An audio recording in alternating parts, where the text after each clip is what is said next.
याद है आपको कर्नाटक के चुनावों के दौरान गृह मंत्री अमित शाह ने क्या कहा था?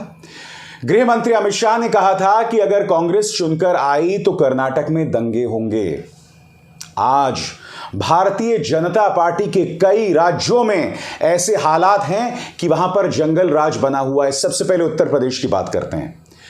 कल दिन दहाड़े उत्तर प्रदेश की राजधानी लखनऊ की सिविल कोर्ट में कुख्यात गैंगस्टर जीवा को मौत के घाट उतार दिया जाता है।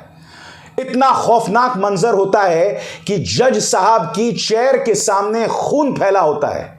जज साहब के सामने कुख्यात गैंगस्टर जीवा की हत्या कर दी जाती है। यह वो हत्यारा दोस्तों जिसने वकील के कपड़े पहन के कोर्ट में प्रवेश किया और जीवा को मौत के घाट उतार दिया, पुलिस की मौजूदगी में जज साहब के सामने। जज साहब को छुपना पड़ा टेबल के नीचे अपनी जान बचाने के लिए। यह हो रहा है एक अदालत के अंदर। आप जानते हैं, आज से बहुत सालों पहले मैंने अमिताभ बच्चन की एक फिल्म देखी थी, अंधा कानून। उसमें अमिताभ बच्चन अमरीश पुरी की हत्या करता है अदालत के अंदर। खैर वो कहानी अलग है, मगर कहने का अर्थ यह है कि जो बातें फिल्मों में दिखाई जाती हैं और आज से कई सालों पहले, वो आज भी उत्तर प्रदेश में हो रही है। जो लोग इस बात को लेकर तालियां पीट रहे हैं कि जीवा तो एक गैंगस्टर था, यहां पर निजाम कमजोर हुआ है लॉ एंड ऑर्डर का। यहां निजाम कमजोर हुआ है पुलिस का, बिल्कुल उसी तरह से जब पुलिस की मौजूदगी में अतीक अहमद को मौत के घाट उतार दिया गया था। वो ताली बजाने वाली बात नहीं थी कि पुलिस की मौजूदगी में वो बात हुई। और अब जज साहब के सामने ये सब हो रहा है लखनऊ की सिविल कोर्ट में, वो जगह जहां मुख्यमंत्री आदित्यनाथ बैठते हैं, यानी वो शहर जहां मुख्यमंत्री आदित्यनाथ बैठते हैं। मीडिया की बेहूदगी देखिए, इसे महज कत्ल की कहानी बता रहे हैं ये लोग, महज कत्ल की कहानी। मगर आपके सामने सूरत हाल बने हुए हैं दोस्तों। कोई मीडिया ये नहीं कहेगा कि लॉ एंड ऑर्डर बर्बाद हो रहा है, कोई ये नहीं कहेगा जंगल राज। नहीं साहब, जंगल राज तो सिर्फ विपक्ष के राज्यों के लिए इस्तेमाल होता है। कल्पना कीजिए ऐसा राजस्थान में होता, कर्नाटक में होता, पंजाब में होता, तो कितनी आसानी से, बिहार में होता, कितनी आसानी से मीडिया जंगल राज शब्द का इस्तेमाल करता। मगर मजाल है उत्तर प्रदेश के बारे में कोई इस तरह से इस्तेमाल करे। अब एक और खबर बताता हूं मैं आपको उत्तर प्रदेश की। एक नाबालिग महज 14 साल की लड़की का गैंगरेप होता है और बाद में उसकी हत्या कर दी जाती है। हत्या में नाम आता है इस शख्स का जिसकी शक्ल आप भारतीय जनता पार्टी के पोस्टर में देख रहे हैं। इस सामूहिक दुष्कर्म में एक 22 साल का व्यक्ति, एक 23 साल का व्यक्ति और एक 14 साल का नाबालिग भी है। उत्तर प्रदेश के बस्ती में हुआ। इस वक्त ट्विटर में उस लड़की के लिए इंसाफ मांगा जा रहा है। आरोपियों में यह भारतीय जनता पार्टी का नेता भी, हालांकि पार्टी का यह कहना है कि हमने उसे पार्टी से निकाल दिया था एंटी पार्टी एक्टिविटीज की वजह से, मगर इसका चेहरा आप पोस्टर में देख रहे हैं। मैं फिर आपसे कह रहा हूं दोस्तों, कल्पना कीजिए दोस्तों कि समाजवादी पार्टी का नेता, कांग्रेस का नेता, आम आदमी पार्टी का नेता या किसी भी पॉलिटिकल पार्टी का नेता इस तरह से किसी हत्या में, किसी अपराध में शामिल होता। आप कल्पना कर सकते हैं क्या क्या नहीं किया जाता, क्या क्या नहीं किया जाता। मगर आज उत्तर प्रदेश के बारे में यह कोई नहीं कहेगा कि वहां पर जंगल राज है। मैं आपको एक वीडियो दिखाना चाहता हूं दोस्तों।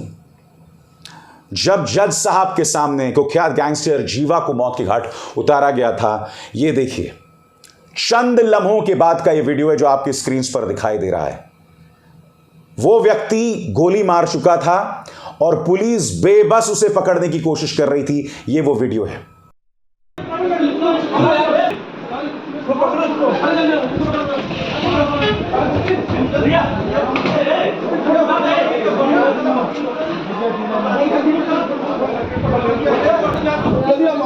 आपकी स्क्रीन पर बानगी है उत्तर प्रदेश के लॉ एंड ऑर्डर की। यह हो रहा है उत्तर प्रदेश के लखनऊ में और कोई मीडिया चैनल इसे जंगल राज नहीं कहेगा, कोई मीडिया चैनल नहीं कहेगा, सिर्फ कहेंगे यह एक कत्ल की कहानी है। अब यह वीडियो देखिए किस तरह से अस्पताल ले जाया जा रहा है गैंगस्टर जीवा को।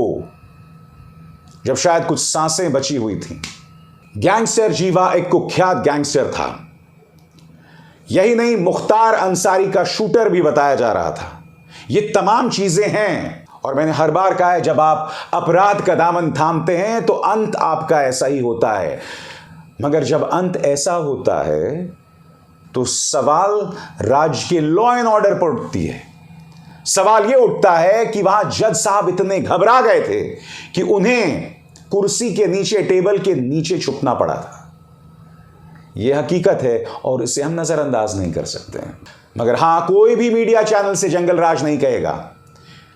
जब बस्ती में एक 14 साल की बच्ची के साथ इतना बड़ा अन्याय होता है, जिसमें नाम आता है एक ऐसे शख्स का जिसका पोस्टर, जिसका चेहरा भाजपा के एक पोस्टर में देखा गया था, कोई जंगल राज नहीं कहेगा, कोई नहीं कहेगा।